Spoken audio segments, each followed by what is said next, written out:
구역 식구들 반갑습니다. 이제 2022년 첫 구역 연합 예배를 드림으로 이제 앞으로 구역 예배를 시작하겠습니다. 우리 찬송 209장, 우리 QTG 152면을 참조하시면 되겠습니다. 찬송 209장, 이 세상 풍파 심하고 1절과 4절 찬송하겠습니다. 이 세상 풍파 심하고 또 환난 질고 많으나 나 편히 쉬게 될 곳은 주의 비하신 주의 전 내 손과 혀가 굳어도 내 몸에 피가 식어도 나 영영 잊지 못할고 은혜의 보좌 주의 전 아멘.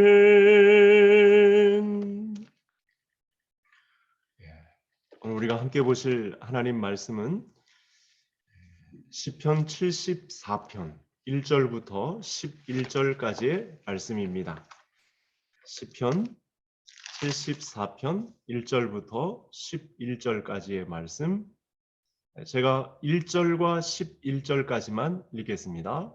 나머지 필요한 부분은 성도님들께서 찾아서 읽어주시기 바랍니다. 제가 74편 1절과 마지막 11절만 읽겠습니다. 하나님이여, 주께서 어찌하여 우리를 영원히 버리시나이까? 어찌하여 주께서 기르시는 양을 향하여 진노의 연기를 뿜으시나이까? 주께서 어찌하여 주의 손 곧 주의 오른손을 거두시나이까? 주의 품에서 손을 빼내시어 그들을 멸하소서. 아멘. 네, 우리 큐티 교재 우리 152면을 보시기 바랍니다. 2월 셋째 주 탄식의 강 부분을 우리 구역 교재로 사용하시면서 소그룹 모임을 갖겠습니다. 우리 잠시 기도하겠습니다. 하나님 감사합니다. 이제 구역 예배를 이제 시작하게 되었습니다. 우리 가운데 하나님을 묵상하는 능력이 더 깊어져서 이 어려운 때를 어떻게 극복해야 할지 하나님의 말씀으로 가르쳐 주옵소서. 양들은 주의 음성을 듣고 따른다고 했사오니 이 상황이 엄중한 때인 만큼 하나님의 음성을 듣고 그 길로 가는 저희 모든 우리 구역 식구들 되게 해 주옵소서. 예수님의 이름으로 기도하옵나이다. 아멘. 자, 시편 74편의 내용인데요. 아삽이라는 사람이 지은 시가 되겠습니다. 아삽이라는 사람이 맞이한 상황은 굉장히 열악한 것 같습니다. 한번 우리 주보도 3면에 우리 성도님들께서는 주보, 혹시 교재가 없으신 분들은 주보 4면을 참고하셔도 되겠습니다. 지난 한 주 어떻게 지내셨는지 한번 서로의 근황을 나누어 보시기 바랍니다. 지금 저하고 처음 구역 연합 예배를 드리고 있으니까 제 근황을 잠깐 말씀드리면, 저는 월요일 날 오전에 우리 목사님들 네 분과 함께 영어 회화 공부를 좀 시작했습니다. 오랜 그 수건 사업인데 이렇게 실행에 한번 옮기고 있습니다. 많이 응원해 주시기 바랍니다. 자, 하나님의 도성이 유린당하고 성전이 파괴되자 시인은 주님을 향해 부르짖습니다. 대적을 향해야 할 하나님의 칼이 이스라엘을 겨누자 고통스러워서 탄식합니다. 하지만 시인은 탄식 중에도 하나님의 긍휼과 도움의 손을 구합니다. 탄식의 눈물이 강이 되어 흐르지만 역설적으로 소망이 비춘 더욱 반짝입니다. 그 시인 아삽이 맞이한 때의 상황이 우리의 상황과 좀 맞닿아 있는 부분이 많습니다. 그래서 아마 우리 성서 유니온에서도 우리 큐티를 제작한 본부에서도 이 성경의 상황과 우리의 시대의 상황을 잘 접목해서 말씀을 보고 있는 것 같습니다. 1번 문제 한번 같이 보시겠습니다. 시인은 성전이 무너진 사실에 탄식하지만 동시에 하나님께 도움을 간구합니다. 이 어려움 중에도 시인은 기도하는 중에 있습니다. 기도의 강도를 높여서 간구하는 중에 있습니다. 자, 그 간구하는 내용이 어떤 것인지 한번 볼까요? 1번에 괄호 1번 시인이 고통스러워하며 탄식하는 이유는 무엇입니까? 1절 말씀을 중심으로 보자고 했는데요. 하나님께서 직접 기르시는 양들이 하나님의 진노 중에 있는 것. 하나님의 진노는 원수들을 향하고 대적들을 향해야 될 것 같은데 주께서 기르시는 양을 향해서 진노하셨다라고 하는 말씀이 이색적입니다. 그러니까 이스라엘 공동체 자체에 하나님께서 크게 진노하신 내용을 알 수 있습니다. 두 번째, 탄식 중에도 시인이 간구하는 것은 무엇입니까? 하나님께서 기억해 주심을 간구하고 있습니다. 우리를 잊지 말아 달라고 이렇게 강력하게 간구하고 있습니다. 그래서 이 간구하는 내용이 뭐냐면 주의 회중 그리고 시온산이라는 두 단어가 나왔는데요. 주의 회중이라는 이 단어는 출애굽을 중심으로 언약 공동체의 회중들을 이야기하는 것이고 과거에 그리고 시온산은 예루살렘을 중심으로 성전 전통 예배를 드리고 있는 그러니까 과거 이 출애굽 세대 언약 관계에 있었던 하나님의 백성들 그리고 지금 이 예루살렘 성전을 중심으로 예배하고 있는 이 모든 백성들을 대상으로 이렇게 기억해 달라고 하나님께 간구하고 있습니다. 그래서 이 원수가 성소를 더럽히고 있는데 하나님의 성전을 더럽히고 있는데 거기서 떠나게 해달라고 그렇게 기도를 드리고 있습니다. 세 번째, 자 1번의 세 번째 시인이 대적을 물리쳐달라고 간청하는 이유는 무엇입니까? 이 부분에서 가장 문제가 되는 내용이 뭐냐면 원수들이 이스라엘 땅 안으로 뭔가 쳐들어와서 전쟁을 일으킨 것 같은데 하나님에 대한 이름을 능욕하는 것. 주의 이름을 능욕한 것에 대해서 예전 이 먼 옛날 다윗 때 골리앗이 하나님의 이름을 망령되이 일컫죠. 우리 십계명에도 세 번째 나와 있는 망령되이 일컫지 말라. 하나님의 이름이 능욕을 받는 부분에 있어서 시인이 참고 있지 못하고 있는 그런 내용이 있습니다. 우리도 똑같이 그런 반응을 보이는 준비가 있어야 되겠죠. 그래서 우리가 나눔을 좀 해봐야 될 텐데요. 나눔 1. 원수를 향해야 할 하나님의 진노가 이스라엘을 향했습니다. 주님을 사랑하는 백성이라 할지라도 패역하면 백성이라도 징계의 매를 드신다. 나와 우리 공동체에 하나님이 보시고 진노하실 만한 모습은 없는지 살펴보고 어떻게 바로잡아야 할지 이야기해 봅시다. 우리가 하나님의 진노를 살 수 있는 이때의 위기는 예배의 위기라고 볼 수 있겠습니다. 하나님의 거룩한 공동체가 훼손당하는 것, 모이기를 피하는 어떤 사람들의 습관이 자꾸만 교회로 들어오려고 하는 것. 이건 교회를 싫어하는 또 사단이 전략적으로 가장 심각하게 고려하고 있는 그런 부분이겠죠. 예배를 소홀히 하고 있는 부분. 우리 공동체 전체가 이때에 우리가 정신을 차리고 심각하게 받아들여야 할 그런 내용이 되겠습니다.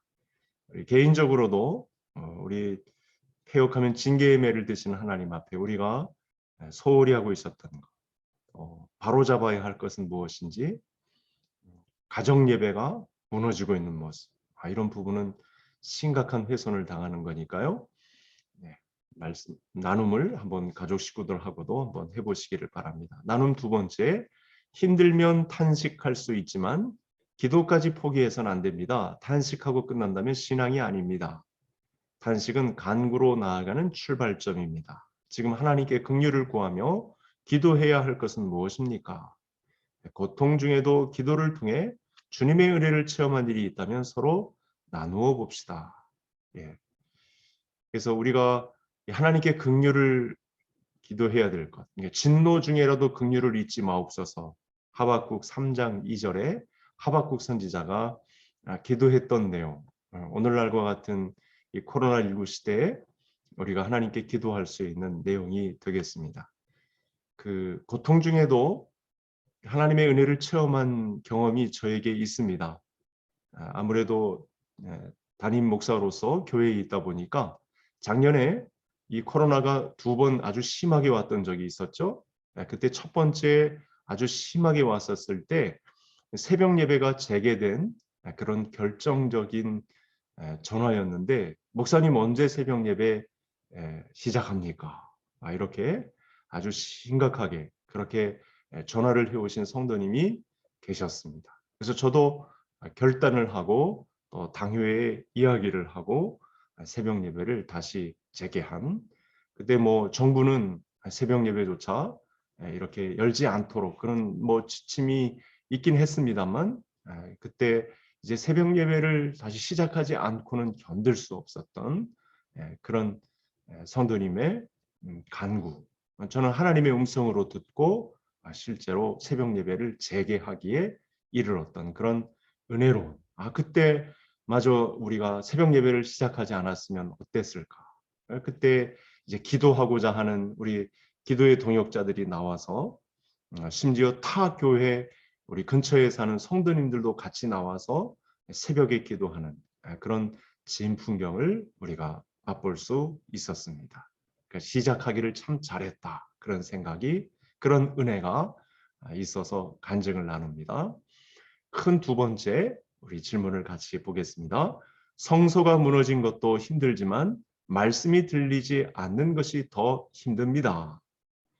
자, 이 주제를 가지고 나누어 볼 텐데, 이번에 작은 1번, 대적이 이스라엘 땅에서 행한 악행은 무엇입니까? 4절부터 8절에 보니까요, 한 4가지 악행이 나옵니다. 첫 번째는 회중 가운데서 떠듭니다. 그러니까 회중 가운데에서 말할 수 있는 자격을 준 일이 없는데 막 떠들죠. 이때 다른 복음이 들어갈 수 있거든요. 이단들도 그렇고 하나님을 모르는 사람들이 마이크 잡고 앞에서 떠들면 이게 하나님의 공동체에 심각한 훼손이 가해지게 되죠. 그리고 두 번째는 성소의 모든 조각품을 훼손시킵니다. 성소의 모든 조각품들을 훼손시키면 예배가 가능해지지 않죠. 절차를 따라서 예배의 전통이 무너지게 되는 그런 훼손이 있죠. 세 번째는 성소를 불사릅니다. 심각한 부분이죠. 뿐만 아니라 네 번째는 회당까지 불사릅니다. 그러니까 성소는 회당 시대와 좀 다르게 성소가 끝난 이후에 어떤 그런 모임이라고 볼 수 있겠는데, 회당까지 불사릅니다. 악행의 정도가 정말 심각해지. 이스라엘 백성 자체적으로는 이 모든 부분이 자기들을 향해서 있다는 사실을 알게 되는 결정적인 이유였습니다. 자, 두 번째, 시인의 마음이 답답한 진짜 이유는 무엇입니까? 9절의 말씀을 통해서 보자고 했는데요. 표적이 보이지 않고 또 선지자도 없고, 이 두 가지를 합치면 답이 하나 나옵니다. 하나님이 침묵하고 계시다는 것. 하나님이 꿈쩍 않고, 이렇게 성소가 다른 말이 성소 안에서 막 나돌고, 그리고 기물이 막 불타고 훼손되고, 성소와 회당이 불이 타고 있는데도 하나님이 침묵하신 것에 대해서 시인이 굉장히 당혹스러워하고 있는 그런 모습이 있습니다. 참 환란에 경한, 환란에 엄중한 그런 때를 만난 것을 알 수 있습니다. 이제 나눔 세 번째를 한번 해볼까요? 이스라엘 성전이 무너진 것도 수치스럽고 힘든 일이지만 그것보다 더 힘든 것은 이런 상황 가운데에서 하나님이 침묵하셔서 아무런 말씀도 들리지 않는 것입니다. 하나님이 내게 침묵하시는 경험을 한 적이 있습니까? 그 시기를 어떻게 지났는지 나눠봅시다. 개인적인 질문이죠. 내게 침묵하셨던 경험, 참 고통스러운 것이죠. 하나님이 개인 역사에 왜 침묵하실까? 저의 경험으로 봐선 나 자신이 죄 가운데 있으면 하나님은 침묵하십니다. 기도한다고 해도 듣지 않습니다. 거룩을 훼손하면 하나님은 나타나시지 않습니다. 이것이 이스라엘의 문제였고 나 자신의 문제입니다. 그래서 이 때에는 이와 같은 때에는 예배 회복을 이루는 것이 굉장히 중요합니다. 하나님의 공동체 동역자들의 도움을 받으면서 예배 회복을 가정부터 나 개인적으로도 그렇고 우리 가정적으로도 그렇고 예배 훼손이 없도록 이 부분에 대한 심각한 마음이 요청됩니다. 이제 함께 기도하자고 하는 내용이 나왔는데요. 이제 말씀을 묵상 시간을 정리해 보겠습니다. 탄식의 강에 떠내려가지 않게 하시며 탄식 중에도 믿음을 잃지 않게 하소서. 우리 하박국 선지자가 주의 부흥을 다시 일으켜 달라고 진노 중에라도 긍휼을 잊지 마옵소서 한 기도 제목이 오늘 우리에게도 필요합니다. 이렇게 이제 묵상 마치고 녹화 방송이 끝난 이후에도 이 문제를 그 여운이 남아서 함께 기도해 주시고요. 우리 공동체를 향해서는 황폐하고 무너진 이 땅을 향해 교회 공동체가 말씀의 빛을 환히 비출 수 있게 하소서. 더불어서 우리 개성교회가 올해부터 시작한 말씀 묵상 운동, 큐티 운동, 이 운동을 개인마다 묵상의 능력을 더하셔서 우리 공동체 전체가 하나님의 말씀에 끼어 있는 그런 교회가 되게 해달라고 기도해 주시기 바랍니다. 이제 오늘 구역 연합 예배를 드림으로 이제 구역 예배가 시작되겠습니다. 구역 예배를 시작하면서 각 구역마다 우리 소그룹이 탄탄하게 서 있고 구역을 통해서 작은 교회가 세워짐으로 인해 역으로 우리 교회가 건강한 교회로 하나님이 기뻐하시는 교회로 세워지기를 간절히 소원합니다. 다음 주에 뵙겠습니다. 감사합니다.